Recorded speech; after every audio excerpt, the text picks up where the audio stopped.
Entre octobre et novembre prochain, le Togo passera devant le Conseil des droits de l'homme des Nations Unies où il présentera son rapport sur l'avancement des droits humains après sa première participation à l'examen périodique universel en 2012.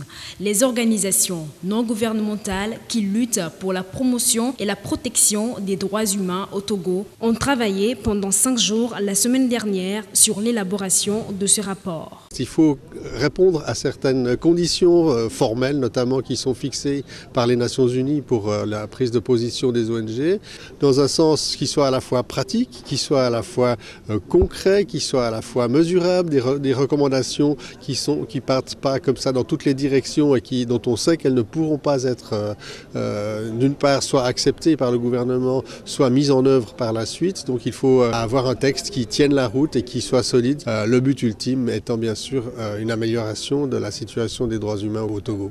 L'examen périodique universel est une façon pour les États membres des Nations Unies de s'évaluer entre eux et de formuler au besoin des recommandations à chacun. Ceci représente une opportunité pour les autorités togolaises de rendre compte des progrès accomplis dans le domaine des droits humains.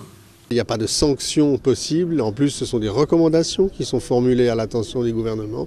Donc, si le Togo avait accepté telle ou telle recommandation lors du premier cycle et qu'il ne l'a pas complètement mise en œuvre, on va peut-être dire qu'il y a encore des efforts à faire dans ce domaine-là. La recommandation sera réitérée pour le nouveau cycle. Il y aura peut-être d'autres recommandations qui seront formulées. On va dire que vous devez faire des efforts sur la mise en œuvre. C'est pas tellement le fait de la sanction, c'est le fait que tout le monde examine tout le monde et qui fait que les gens qui ne font pas de progrès ou qui ne mettent pas en œuvre les recommandations qui leur ont été faites sont toujours un peu mal vus par le restant de la communauté internationale et on n'aime jamais tellement être montré du doigt publiquement pour n'avoir pas répondu aux recommandations qui nous ont été faites. Où on a le Togo aujourd'hui avec les recommandations faites par les États membres et observateurs du Conseil des droits de l'homme?